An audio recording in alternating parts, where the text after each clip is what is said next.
네, 현재 시간 2시 10분 지나고 있습니다. 코스피, 코스닥 아직도 1%대 내림세를 보여주고 있고요.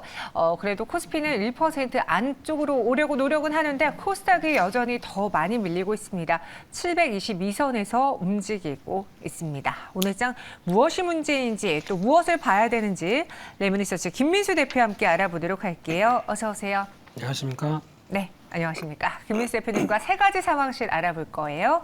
첫 번째부터 바로 만나보시죠.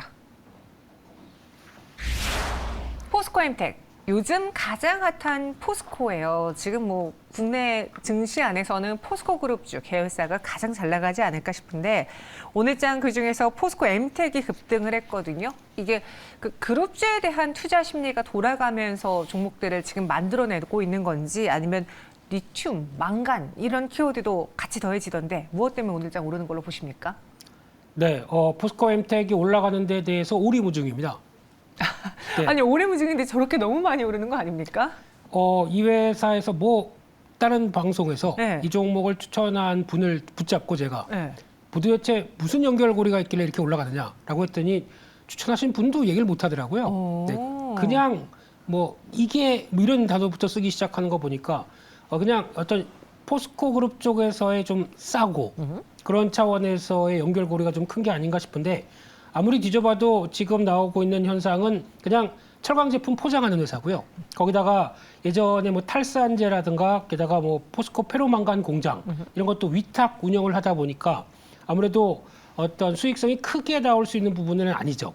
근데 그런 어떤 비철금속 쪽에 같이 가공을 하면서 포스코에 납품을 한다라는 이 이유만으로 네. 주가가 이렇게 오른다는 게 좀 말이 안 되지 않나. 그래서 어떤 기대감은 그런 건 있을 것 같습니다. 특히 포스코가 주축이 돼서 포스코홀딩스 내에 벌써 합작법인을 만들어 놓은 회사가 이 회사가 아르헨티나 염호 관련된 쪽에서 개발 기대감으로 이제 또 포스코홀딩스가 부각을 받는데 그 과정에서 뭔가 중요한 역할을 하지 않을까. 이 정도가 지금 주가에 끌고 올라가는 영향이라고 하게 되면 그 외에 나머지 알려진 사실은 없습니다. 그러면은 그런 기대감 가지고 움직일 때 이거를 쫓아가서 대응을 한다라고 하기에는 참 그냥 약하죠. 한때 어떤 비철금속 강할 때 움직였던 대표적인 주자고 게다가 또 자원 개발할 때도 한 번씩 움직이죠. 네. 예전에 또 북한의 광물 관련된 얘기 나왔을 때도 움직이는 종목. 그러면 괜히 리튬 때문에 같이 따라서 움직이는데 실체는 없다. 이게 결론입니다.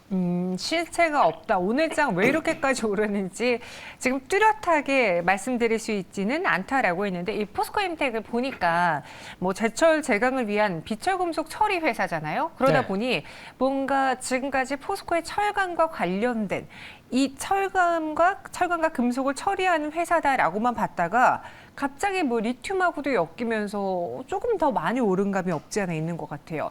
정말 리튬하고 엮어도 되는 회사인지 실체가 있는 것입니까? 방금 말씀드렸잖아요. 네. 근데 네. 지금 또 이제 리튬 쪽만 보자 만약에 엮였다라고 하더라도 네. 최근에 리튬 관련주들의 동향을 보면 이제 눈길이 갈 수가 있는데 미국의 리튬 관련주 쪽으로 한참 많이 올랐던 대표적인 회사 중에 하나가 엘브마. 이 회사 같은 경우도 지난주 금요일 날 4% 하락했습니다. 그랬던 얘기는 이제 리튬 관련된 쪽에 대한 부담감이 좀 뚜렷이 나오고 있는 상황들인데 왜 포스코엠텍이 잘 가느냐? 답을 못하는 상황들이죠. 만약에 연결고리가 있다고 하더라도요. 네. 게다가 또 오늘 리튬 관련주로 또 많이 얘기되는 금양이라든가 미래나노텍 이런 종목들도 다 하락해요. 하락하죠. 그러면 어떤 리튬 관련돼서 최근에 많이 나온 미국의 IB 보고서를 보게 되면 골드만삭스, 모건스탠리 모두 다 단기적으로는 고점이다.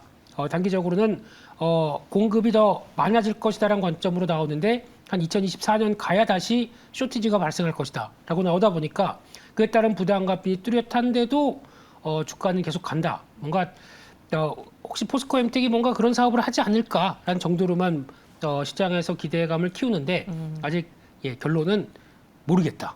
이겁니다. 어떻게 보면 오늘 다른 리튬 관련주들이 급락을 하면서 거기서 피신한 자금이 이리로 쏠리는 건가 싶기도 하고 말씀해 주신 것처럼 포스코가 잘 가니까 그래서 케미칼 너무 올랐어. 홀딩스도 올랐네? 그러면은 좀 가벼운 포스코엠텍으로 가볼까? 하는 심리가 작용한 걸 수도 있습니다. 그러니까 다시 말해서 뚜렷하게 정답은 없는 상황이잖아요. 네. 네, 그럼 이런 이 급등을 투자자들은 그래도 예의주시하고 궁금해할 텐데 김민수 대표님이라면 어떻게 대응하시겠는지. 최근에 연기금이 포스코 홀딩스 쪽에 눈독을 들이고 있다고 오히려 LG엔솔 쪽에서 갈아타고 있다라는 그런 내용도 봤거든요. 어떤 것이 지금 포스코 그룹주에서 가장 핫한지 투자 의견 한 줄평 같이 주시죠. 네, 뭐 말씀드렸던 내용 보면 다 아시겠죠. 네. 기대감만으로 말고 진짜 올라가는 이유가 뭔가가 있어야 움직임이 나올 수 있겠다라고 바라보고 있는데 그런 차원에서 봤을 때 지금 가격대를 설명할 수 있는 상황은 없다고 봅니다. 특히 월봉상에서도 만약에 이제 포스코가 제 체력만으로도 움직이는 단계다라고 볼 수도 없는 단계죠. 네. 그렇기 때문에 많이 올라왔다라는 쪽에 포인트를 맞춰야 될 것 같고요. 그런 쪽에서 그래도 만약에 시도한다라고 하게 되면 한 10,000원대 전후까지는 들어올 수는 있다고 하더라도 그 이상부터는 저항이 좀 커지지 않을까라는 쪽으로 바라보고 있고요. 그런데 이런 종목들은 자신이 없다. 그럼 정리하는 게 맞겠죠. 그런 쪽에서 다시 한번 또 내려오는 가격도에서 보게 되면은 약간 8,000원대 중반대가 8,300원대 흔들린다고 하게 되면 추세가 또 이탈될 수가 있기 때문에 네. 이 점은 좀 주의하자라고 보겠습니다. 알겠습니다. 기대감만으로는 지금 한계가 있다. 기대감으로 여기까지 오른 상태에서 저희가 지금 이 가격을 놓고 봤을 때는 한계가 좀 보인다라고 정리해 주셨습니다. 첫 번째 상황실이었고요. 이어서 두 번째로 넘어가 보시죠. 정유 대란이 걱정됩니다. 제가 요소수 대란에 아주 힘들어봤던 그 소비자 중에 하나라서 정유 대란은 더 심각한 일이잖아요. 지금 화물연대 파업에 주유 대란 우려가 된다. 이 산업차관에서는 부에서는 일주일, 2주일째 재고를 확보해 두어 있기 때문에 뭐 심각한 상황으로 봐야 되는 건지 아니면은 그래도 파업이 끝날 것을 예측하고 감안하고 봤을 때 그렇게 심각하지 않은 상황인 건지 오늘장 정유 대란에 대한 이야기 전해주실까요? 네, 경유차 모시나 보죠? 맞아요. 네. 빨리 이제 친환경을 위해서 전기차로 바꿔야 되는데 아직 네. 돈이 없네요. 네. 그렇습니다. 네. 예, 그래서 일단 정유주를 바라보는 입장 쪽에서 아무래도 화물연대 파업이 좀 마음이 편하지만은 않겠죠. 그렇죠. 그밖에 지금 뭐 정유 산업뿐만 아니라 저희의 기반 산업이라고 하고 있는 뭐 철강 화학부터 게다가 또 최근에 뭐 시멘트까지 모두 다 물류가 마비가 됐다는 쪽에서 출하량이 뭐 90% 이상 줄었다는 얘기도 나오다 보니까 이에 따른 타격들이 상당히 커지는 게 현실화가 된다고 봐야 될 것 같고요. 그런 쪽에서 보게 되면은 아무래도 다 정제로 해서 완제품이 나왔는데 이게 주유소까지 가서 소화를 못한다는 얘기겠죠. 그렇게 되면은 아무래도 실적 자체는 재고만 쌓이고 나올 매출이 잡히지가 않으면 정유사 입장 쪽에서는 타격을 받을 수밖에 없는데 게다가 마침 이때 또 유가가 하락하기 시작하죠. 네. 유가 하락의 또 다른 원인은 뭐 여러 가지가 있겠지만 그중에 중국이 봉쇄를 계속하다 보니까 그에 따른 수요 급감에 대한 우려 쪽으로 계속 또 유가가 약세로 가다 보니까 이런 쪽에서 또 정유주에 대한 부담들도 같이 나오는 게 최근에 같이 이어지는 정체된 모습들의 변화가 아닌가 생각됩니다. 네, 재고가 이러다 보면은 참 정유차들이 주유소까지 와야 되는데 오질 못하고 있는 거잖아요, 지금. 네. 그러다 보니까 물류에 있어서도 무언가 막혀버리는 여러 가지 산업의 악재가 생겨버렸습니다. 이 주유대란뿐 아니라 지금 가장 문제는 뭐 시멘트 업계다라는 이야기도 있고요. 더 나아가서 건설업계에도 미치는 파장이 클 것이다라고 하는데 이번에 얼마만큼의 피해가 예상이 되는지 그리고 저는 사실 이전에도 저희가 한두 번 파업을 본 건 아니잖아요. 네. 매번 파업을 보고 그리고 교섭을 진행하고 파업을 하고 교섭이 불발됐다가 거의 마지막에는 다 파업이 끝이 났어요. 네. 그런 걸 생각해 봤을 때 지금 투자자들이 이것을 무서워서 팔 때는 아닌 거가 아닐까 싶기도 한데 어떻게 폭풍을 예상하시는지요? 네, 파업과 관련된 이슈는 일단 일회성으로 봐야 되겠죠. 이게 끝나면 다시 뭐 그렇다고 계속 파업을 했을 때 그 파업의 주체 되시는 분들도 네. 생계가 어려워지게 되면 좀 그렇지 않습니까? 그렇죠. 그래서 이제 타협은 보기 위해서 이렇게 강경한 방법을 썼다라고 보게 되면 타협이 어떻게 나오느냐가 중요할 텐데 그 기간이 길어지게 되면 여러 가지 불안 요인들이 크다라는 쪽으로 봐야 될 것 같은데요. 하지만 또 지나고 나게 되면 또 끝났다라고 하게 되면 불확실성 해소가 나올 수가 있기 때문에 이 점을 주목해서 봐야 되겠지만 중요한 거는 아무래도 지금 나오고 있는 어떤 모멘텀이 지금 강한 상황들이 아니죠. 자꾸 경기 침체에 대한 우려가 계속 또 가시화되는 상황 쪽에서 그렇죠. 그런 산업적인 변화가 나온다는 것은 반가운 상황은 아닙니다. 그러면 오히려 반등을 한다고 하더라도 반등이 하락한 것만큼 강하게 나오느냐 이 부분은 또 체크를 해봐야 되겠죠. 근데 이제 정유주 입장으로 보게 되면 하나 그거는 염두를 해야 될 것 같습니다. 중기적으로도 네. 지금 이번에 빈살만 왕세자가 오셔서 지금 S-오일에 투자를 하는 어떤 변화가 나온 것도 지금 정유사들이 기존에는 저희가 알고 있는 석유 제품만 뽑아냈습니다. 즉 쉽게 얘기하게 되면 정유 원유를 통해서 쭉 나오다가 거기서 납사를 나와서 그거를 내보내는 그런 형태로 갔는데 지금은 이제 아예 석유를 정지하는 데서 끝나지 않겠다. 석유 화학 제품까지 확대하겠다라고 하는 야심찬 계획 중에 하나가 샤인 프로젝트죠. 그런 쪽으로 보게 되면 그러면 석유화학 쪽에서 가장 많이 뽑아내는 것 중에 하나가 플라스틱입니다. 네. 근데 왜 플라스틱을 지금 이렇게 많이 뽑아낼까요? 그쪽을 투자를 하느냐라는 쪽이면 제가 얘기하겠습니다. 네, 그래서 그렇게 되면은 아무래도 이제 전기차 쪽으로 들어가는 뭐 내장재라든가 관련된 부품들 또 차량 경량화 때 또 강화 플라스틱 이런 거 많이 쓰이겠죠. 이런 쪽에서 또 확대되면은 조금 더 연구를 하게 되면 친환경 플라스틱까지 이렇게 나가게 되면은 오히려 좀 더 할 일이 많겠다라는 쪽에서 마찬가지로 현대오일뱅크와 롯데케미칼도 합작해서 회사를 또 세우고 이런 현상들이 나오고 있다라는 쪽으로 보게 되면 다음 그림이 정유사가 먹거리를 어디 찾느냐 이것도 한번 생각하셔야 될 것 같습니다. 네.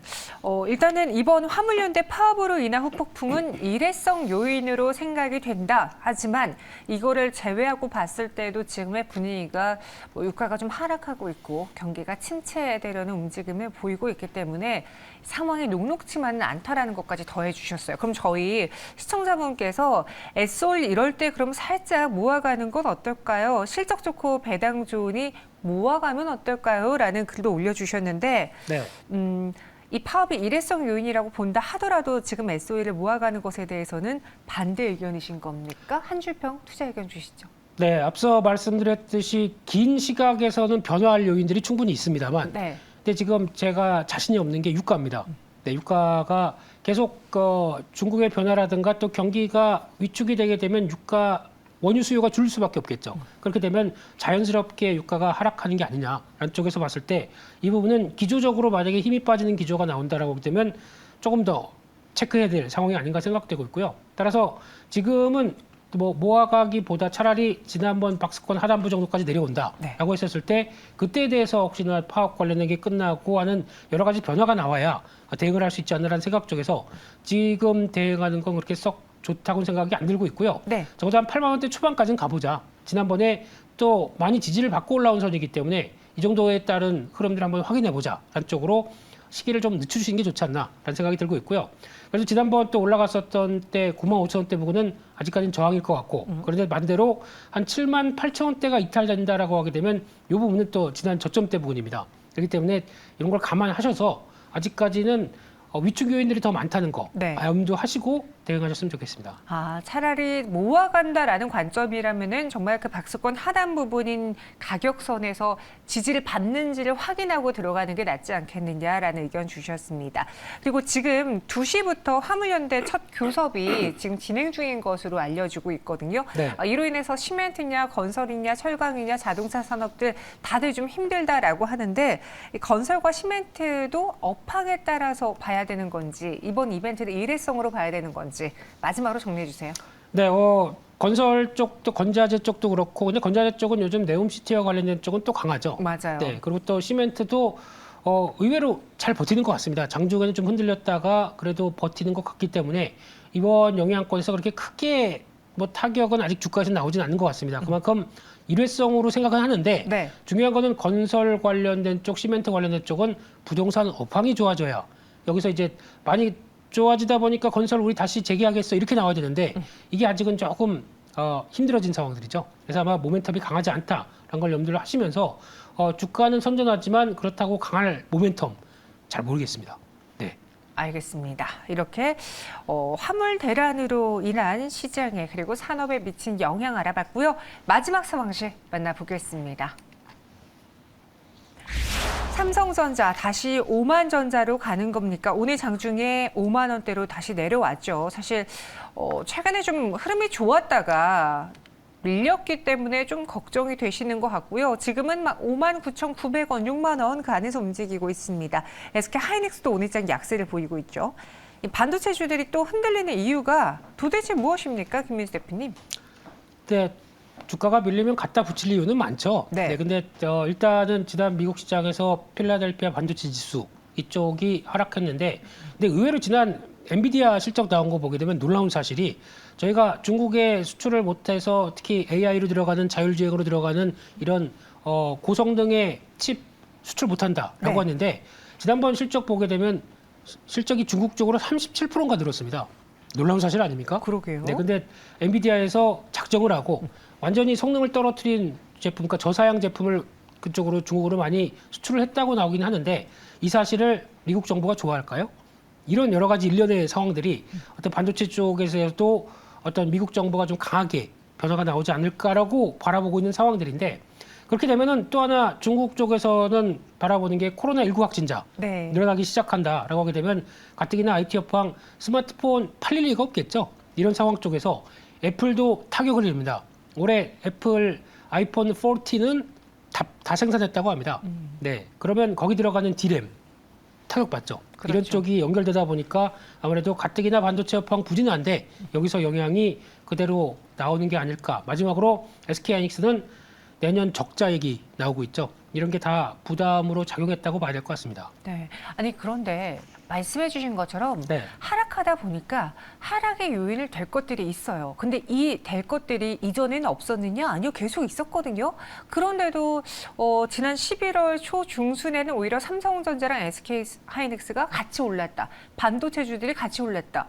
그 이유가 왜였는지 또 이제 와서 궁금해지는 겁니다. 당시는 뭐 중간선거 결과 이후에 미증시가 상승할 것이다라는 것도 있었고 뭐 쇼커버링도 있었고 중국 기대도 있었잖아요. 그럼 이거는 지금은 다 사라져버린 거예요? 다 써버린 재료인 겁니까?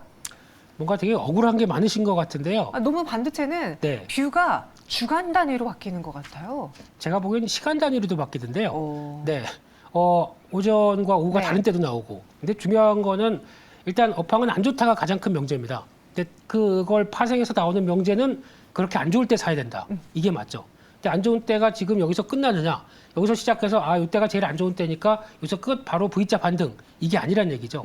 이걸 예측할 수 있는 건 아무도 모릅니다. 근데 그중에 나오는 두 가지인데 공급 변수도 강하고 수요 변수도 강합니다. 공급 변수는 업황이 안 좋다 보니까 다 감산을 한다 만다 뭐 이런 얘기가 나왔었을 때 공급에 대한 흐름들 체크해야 될 것 같고 수요는 더 어렵죠 체크하기가. 중국은 안방입니다. 그런 쪽에서 그래도 우리나라 반도체 메모리 반도체 수출의 40%를 차지하는 중국이 힘들다. 그러면은 당연히 생각했던 것보다 더 안 좋을 수 있겠다라는 얘기가 나오다 보니까 거기서 강도에 따라서 좀 주가가 더 낙폭이 커졌다가 반등했다 이런 차원인 것 같고요. 결론적으로는 사는 건 이런 안 좋다고 하는 때 사는 건 맞는데 그렇다고 지금이 저점이야. 살려는 종목 다 올인 이건 아닌 것 같고요. 계속 줍줍 전략. 그러니까 조금씩 줍줍하면서 싸질 때마다 사는 전략 쪽으로 가야 되는데 개인적으로는 SK 하이닉스 같은 경우 8만 원대 초반이나 그 밑으로 보시면서 아직 나오고 있는 업황과 그에 따른 주가 종횡들 체크하는 게 좋지 않나 생각됩니다. 네, 아니 그건 알아요 저도. 그 뭐지? 뭐지라뇨. 반도체처럼 이렇게 굵직한 기업들의 경우에는 시장에서 안 좋다라고 말할 때 사서 묵혀놔야 된다라고 아는데 사면 그래 묵혀놓고 사야지라고 사놓고서는 일주일 뒤에 계좌 확인하고 한 달 뒤에 계좌 확인하고 이러다 보니까 사람의 마음이 조급해지면서 길게 못 가져가는 것 같아요. 본인 얘기시네요. 네, 제 이야기예요. 네, 예. 제가 뭐 개인 투자자분들의 성향을 아주 잘 알기 때문에 제가 개미이기 때문에 아주 잘 아는데 그럼 이야기를 쭉 들어봤을 때 지금 버려야 될 타이밍보다는 사야 되는 타이밍인 것 같긴 해요. 그러니까 이게 공격적으로 사기보다는 조금씩 안 좋다 할 때마다 저점을 테스트하는 구간에서 좀 분할 매수해보자. 삼성전자도 그렇게 해봐도 괜찮겠습니까? 네, 사는 타이밍이 아니라 네. 정확하게 말씀드리면 물려서 기다리는 타이밍이죠. 그렇죠. 네. 여기서 물을 탈까 말까 이제 고민하고 있는 타이밍. 근데 타려면은 아직 계좌에 돈이 없기 때문에 다른 거 손해 본 거 팔고 이거라도 다시 저점 매수해야 되나 이렇게 고민하는 순간인 것 같은데요. 정확한 거죠 이게. 맞아요. 네. 근데 그럴 때는 이때가 됐다라고 생각하는 상황은 아직은 또 여유가 더 있다고 봐야 될 것 같고요.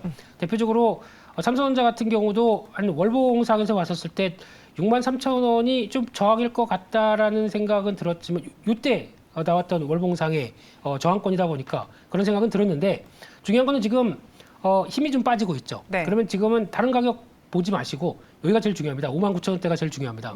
여기서 지지를 해야 업황 그렇에도 불구하고 다시 반등이 나올 수 있는데 여기 이탈하기 시작한다 그러면 좀 더 밀릴 것 같습니다. 그러니까 이런 흐름들 확인하시면서 아직 신규 매수는 가능하겠지만 네. 가격을 잘 체크하고 대응할 수밖에 없는 뭐 이게 그렇다고 해서 기다리면 올라올 수는 있겠지만 그 기다림의 끝은 언제인지 모르기 때문에 그런 쌀 때 조금씩 모아가자라는 쪽으로 바라보지만 타이밍은 좀 늦춰보자 이렇게 말씀드리겠습니다. 알겠습니다. 일단은 주가 59,000원 지지 여부가 중요하고요.